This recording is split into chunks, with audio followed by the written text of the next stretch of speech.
दोन्ही बुद्ध विहार ज्या पद्धतीने, कदाचित तुमच्याकडे तेवढं जमीन नाही आहे, मैत्री विहार सारखा एक चांगला बुद्ध विहार या ठिकाणी आपण बनवून देण्याचा मी आयुक्त म्हणून आश्वासित करतो.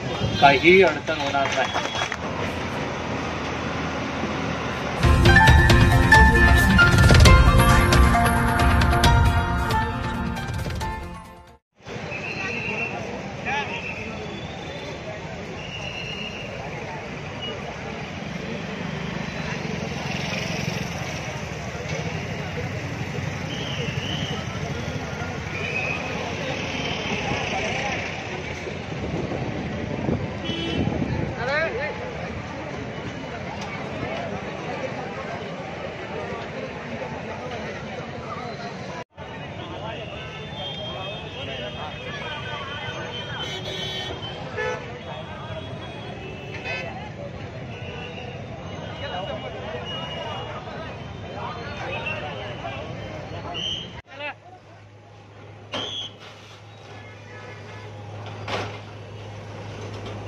ओ भैया साइड लो.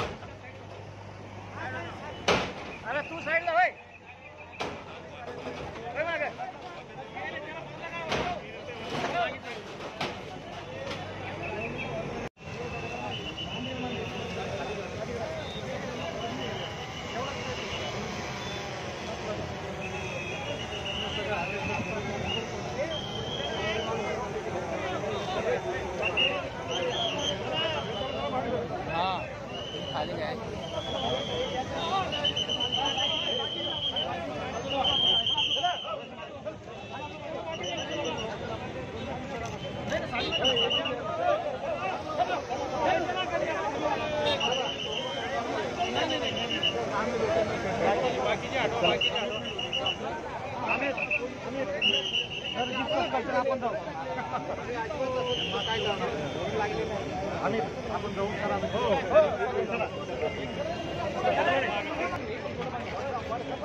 आपण इकडे आलो.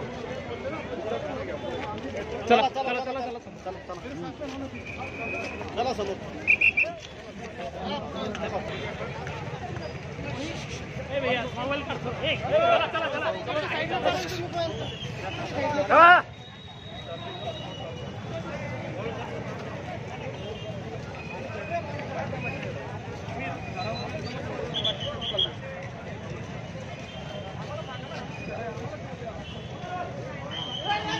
सस्ता है का? 2 करोड़ रुपए तो मोबाइल के मोबाइल गाड़ा बन.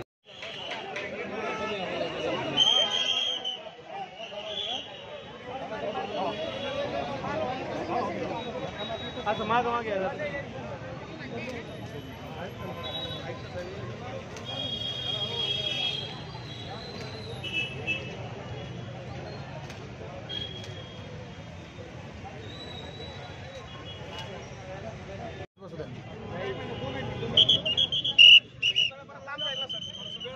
साइड लावून थोडं मागे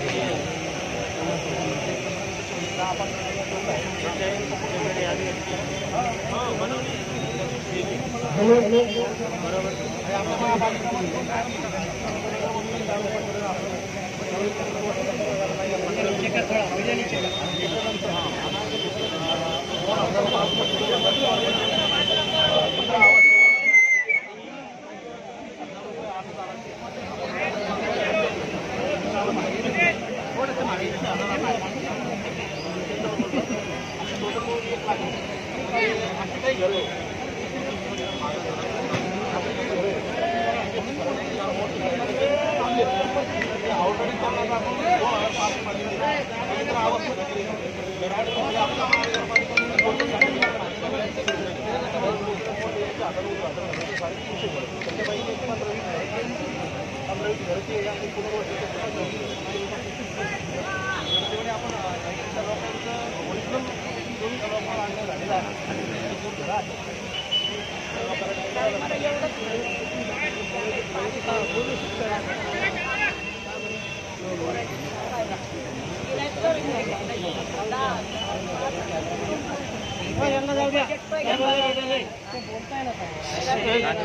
द्या.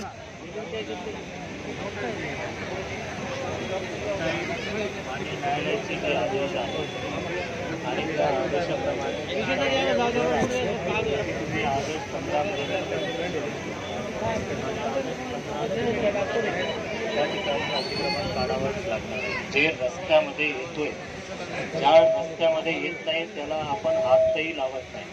आणि ज्या गरिबांचं घर असतील आणि त्या सर्व लोकांची पंचनामा आपण करतो, त्यांनी व्यवस्थित त्यांचं पुनर्वसन आता यापुढे रस्त्याचा बाधित होतो अशा पद्धतीचा नाही आहे. त्या ठिकाणी रस्ताच नाही, रस्ताच येणार नाही लांब लांबून सुद्धा, असेच ठिकाणी तुम्हाला व्यवस्थित पुनर्वसन करतो. ठीक आहे. जय भीम. या कमानीचं सुद्धा जे रस्त्यामध्ये येणार त्याचा पाठीमागा महानगरपालिका मार्फतच आम्ही व्यवस्थितपणे चांगल्या पद्धतीचा बांधू. फक्त कमानीच नाही, त्याचा पाठीमागा बुद्धविहार सुद्धा अजून दोन्ही बुद्धविहार ज्या पद्धतीने कदाचित तुमच्याकडे तेवढं जमीन नाही आहे, मैत्री विहार सारखा एक चांगला बुद्धविहार या ठिकाणी आपण बनवून देण्याचा मी आयुक्त म्हणून आश्वासित करतो. काही अडचण होणार नाही. धन्यवाद आयुक्त साहेब. आपण आंबेडकर नगर वासियांना जे आपल्या वतीनं आश्वासन दिलं त्याबद्दल मी प्रशासनाचं धन्यवाद सांगतो. जय भीम, जय बुद्ध, जय भारत. तुम्ही रहिवाशी नाही तुम्ही ज्या लोकांचे घर 20 वर्षापूर्वी घरकुलमध्ये बांधलेले त्या लोकांना घर द्या. त्यांना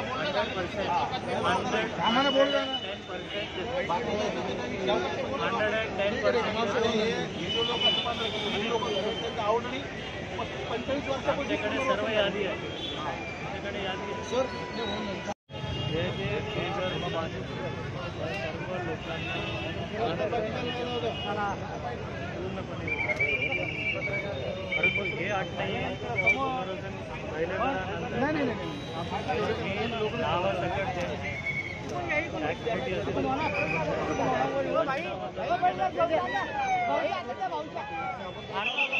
डिवायडरवरचे चला, हे झाडाखालचे चला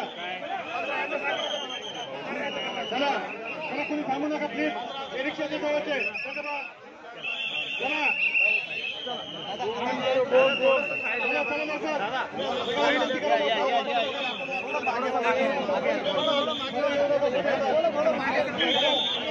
मी मनापासून धन्यवाद आणि आभार व्यक्त करतो.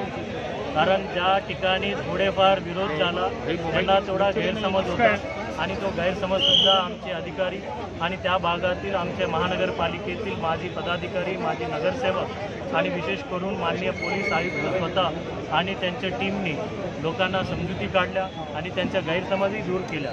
आणि विशेष करून वर्षानुवर्ष या महानगरपालिकेच्या हद्दीमध्ये अनधिकृतपणे किंवा त्या ठिकाणी अतिक्रमण करून राहत होते, विना परवानगीचं बांधकाम होत्या.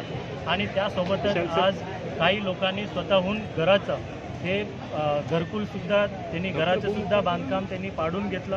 आणि ज्या ठिकाणी आम्ही स्वतः पुनर्वसन केलं होतं त्या लोकांना परत आम्ही महानगरपालिकेने स्वतः त्यांचा पुनर्वसन करणार आहे. आणि येणारे कुंभ नाशिकमध्ये आणि आपल्या महाराष्ट्राचा एक फार मोठा आगला उत्सव आहे. आणि या रस्ता जे आहे जगप्रसिद्ध अजंता बुद्ध लेणी बघायला पूर्ण जगातून, जपानपासून अमेरिका, रशियापासून ऑस्ट्रेलियापर्यंत येणारे पर्यटक या रस्त्याने जातात. आणि या रस्त्याने जात असताना त्यांना कुठलाही प्रवासाचा धक्का बसला नाही पाहिजे आणि त्यांना एक सुखाचा प्रवास त्या ठिकाणी असायला पाहिजे. आणि अजंता, एल्लोरा, कृष्णेश्वर हे पर्यटक दररोज उलट कमी होत चाललेलं होतं. कारण या ठिकाणी असलेला रस्त्याचा समस्या असेल, अतिक्रमणाच्या समस्या असल्यामुळे आपण विकास काम करू शकत नव्हतो. आज जवळपास मी गेले 15 दिवसामध्ये माननीय पोलीस आयुक्तांच्या नेतृत्वामध्ये आणि महानगरपालिकेच्या सर्व टीमने आणि सर्व लोकांचा, विशेष करून नागरिक स्वतःहून काढत आहेत. काही लोकांचा गैरसमज असतात त्यांना दूर करतो, परंतु काही लोकांनी जे बिना परवानगीने वर्षानुवर्ष ज्या त्यांच्या स्वतःची जमिनी जरी असेल त्यांनी अनधिकृत परवानगी होते अशा ठिकाणीच आपण पाडतो. असे कुठलाही इमारत आपण पाडत नाही जे बांधकाम परवानगी घेऊन किंवा गुंठेवारी करून नियमानुकूल करता येतं असे सर्व परवानगी, असे सर्व इमारती सोडून बाकी सर्व जे रस्त्यात येणारे सर्व इमारती आपण तोडतो. बरं, एक अशी पण ओरड आहे की महापालिका सगळं तोडकाम करते, मात्र मुळात त्या ठिकाणी रस्ते बांधण्यासाठी महापालिकेकडे पैसे नाही आहे. मग या पैशाचं नियोजन महापालिका कसं करणार आहे? महापालिकेकडे पैसे नाही आहे असे विषय नाही आहे. ज्या ज्या ठिकाणी ज्या लोकांनी गुंठेवारी करून घेऊन जे जागा आम्हाला ताब्यात दिलेलं आहे त्या ठिकाणी आम्ही महानगरपालिकेचा सर्व्हिस रोड आम्ही स्वतः महानगरपालिका बांधणार आहे. आणि विशेष करून हा रस्ता जे अजंठा लेणीला जाणारा ह्या रस्ता ऑलरेडी 70 करोड रुपयाची कॅरेजवे ते मंजूर होता. आणि आता कालच मी माननीय मंत्री महोदयांना विनंती करून त्याच्या रस्त्याचा एका बाजूला सर्व्हिस रोड आहे, या बाजूनी सर्व्हिस रोड नाही आहे. आणि ह्याच रस्त्यामध्ये तुम्ही 100 मीटर ओलांडून बघितलं, पर्वत काला गणपती मंदिरचा त्या ठिकाणी अतिशय वेगाने आलेल्या गाडीचा 2 लोकांचे मृत्यू झाला, 5 लोक खूप गंभीर जखमी आहेत. यापुढे या रस्त्यामध्ये एकही मौत आम्हाला बघायचा नाही. या ठिकाणी पर्यटक बघायचा, जगातून आलेल्या पर्यटकांना आम्ही स्वागत करायचं आणि या रस्ता आम्ही स्वतः ज्या ठिकाणी आम्ही ताब्यात मिळालेला आहे त्या ठिकाणी आम्ही तातडीनं काम करणार. या सगळ्या कामासाठी केंद्र आणि राज्य सरकारकडून निधी अपेक्षित आहे का आणि त्यासाठी तो काही तुम्ही डिमांड करणार आहात? महानगरपालिका आहे तर आम्ही किती जेवढं पैसे दिलं आम्ही घेणारच आहे आणि आम्ही प्रस्ताव पाठवणार आहे. ज्या रस्ता स्टेट PWDकडे आहे ते स्टेटला विनंती करू. ज्या ठिकाणी नॅशनल हायवे जसा महानुभाव आश्रमपासून गेवराई असेल आणि जालना रोड असेल त्या ठिकाणी नॅशनल हायवे असेल तर आम्ही नॅशनलकडे आम्ही पाठपुरावा करू. जर मिळाला ठीक, अन्यथा आम्ही महानगरपालिकेनेच स्वतः आम्ही नियोजन केलेलं आहे. जसं नाशिकला निधी मिळतो आहे या कुंभसाठी, तसं सुद्धा नाशिकला कनेक्टेड असणाऱ्या संभाजीनगरला मिळावं अशी तुमची अपेक्षा आहे का? नक्कीच, कारण यापूर्वी कुंभ झालं होतं प्रयागराजमध्ये. त्यावेळेला पर्यटक ज्यावेळेला येतात फक्त प्रयागराजलाच नव्हे, त्या ठिकाणी बनारस आणि त्यासोबतच अयोध्या त्या ठिकाणी लोक भेटी देतात.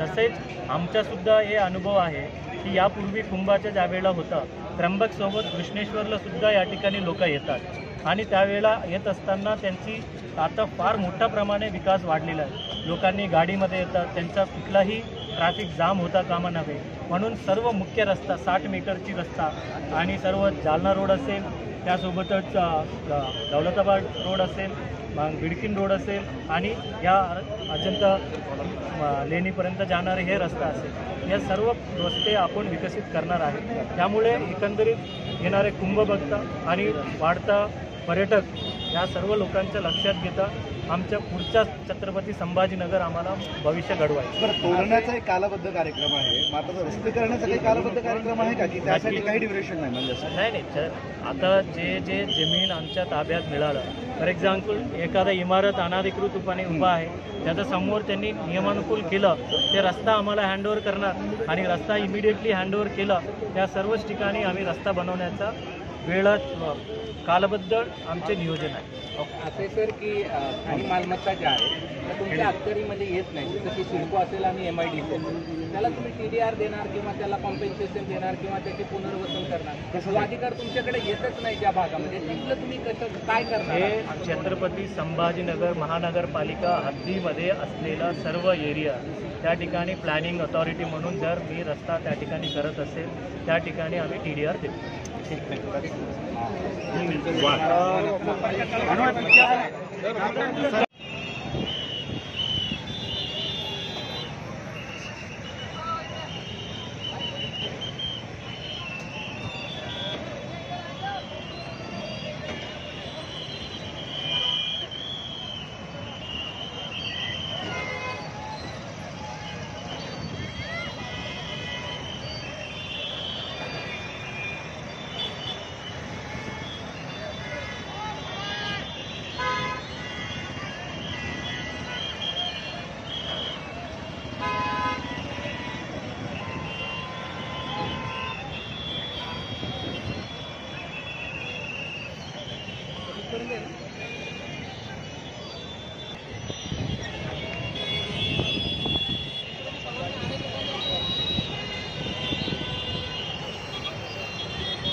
सहकार्याने शहरामध्ये अतिक्रमण काढण्याची मोहीम सुरू केलेली आहे आणि त्याला आपल्याला माननीय उच्च न्यायालयाकडून देखील पाठिंबा म्हणून आपल्याला तसे आदेश झालेले आहे आणि निश्चितच आम्ही महानगरपालिका आयुक्त आणि आमचे पोलीस दलाचे सर्व अधिकारी आम्ही समन्वयामध्ये आहोत आणि वेगवेगळ्या ठिकाणी आम्ही पोलीस स्टेशन लेवलला ACP DCP आणि ज्या ठिकाणी गरज पडेल त्या ठिकाणी पोलीस आयुक्त आणि महानगरपालिका आयुक्त यांच्या लेवलवरती देखील सर्व संबंधितांशी मीटिंग घेत आहोत, कोऑर्डिनेशनमध्ये आहोत, जेणेकरून कुणाची धार्मिक भावना दुखावला जाणार नाही, कुणाचे वैयक्तिक हानी होणार नाही किंवा कुठलाही अनुचित प्रकार होऊन ह्या अतिक्रमण विरोधी आपण जे काढण्याची मोहीम आहे त्याला गालबोट लागणार नाही आमचा असा प्रयत्न राहिलेला आहे आणि मला खरोखरच आनंद वाटतो की छत्रपती संभाजीनगरमधील सर्व नागरिक यांनी पोलीस प्रशासन आणि महानगरपालिका प्रशासन यांना अतिशय मोलाचं सहकार्य गेल्या 15 दिवसापासून केलेलं आहे आणि त्याच्यामुळेच ही अतिक्रमणाची मोहीम ही आपल्या शहरामध्ये यशस्वी काही ठिकाणी अस्वस्थता आहे, तुम्हालाही माहिती आहे, त्या पद्धतीचे रिपोर्ट आले त्या ठिकाणी मग काय आपण सोय करणार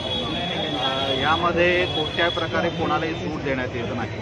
माननीय उच्च न्यायालयाचे आदेश एकदम सुस्पष्ट आहेत आणि जे आपलं शहर आहे त्याच्यामध्ये 80,000 कोटीची ज्यावेळी आपल्याकडे इंडस्ट्रीची डेव्हलपमेंट येत आहे, आपल्या राज्याची ही टुरिस्ट कॅपिटल आहे आणि या अनुषंगाने आपल्याला काही ठिकाणी विरोध होतो, परंतु आम्ही तो विरोध एक तर त्यांना योग्य प्रकारे बैठक घेऊन त्यांच्याशी नियोजन करून त्यांना समजून सांगून ते तो कमी करत आहोत किंवा काढून टाकत आहोत आणि ज्या ठिकाणी गरज पडेल त्या ठिकाणी आम्ही योग्य तो बळाचा वापर करतो आहोत आणि त्याप्रकारे आम्ही गुन्हे दाखल करून संबंधितांवरती अटक आणि त्याबरोबरची पुढची प्रयोजन काल एक 19 गुन्हे दाखल केलेले आहेत तुम्ही या विरोध करणाऱ्यांविरोधात. पुढेही हे असंच राहील चित्र? निश्चित म्हणजे कोणत्याही प्रकारचा प्रतिकार हा खंबीरपणे मोडून काढण्यात येईल आणि ही अतिक्रमणाची मोहीम कोणत्याही परिस्थितीत थांबणार नाही. किती यंत्रणा आम्ही ज्या प्रकारे अतिक्रमण काढण्याची मोहीम चालू आहे त्याप्रमाणे सर्वसाधारणतः आमचे 300 ते 400 अधिकारी आणि कर्मचारी रोज यामध्ये तैनात आहेत आणि त्याच्याबरोबर आमचे गरज पडतील त्या ठिकाणी DCP ACP त्याचबरोबर RCPच्या देखील त्या ठिकाणी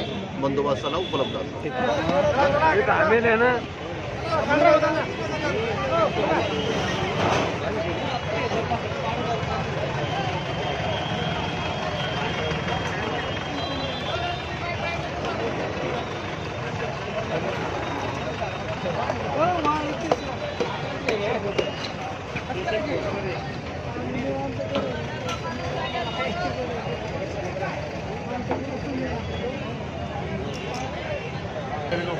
बाकीच्या बाजूला सरकणार रे.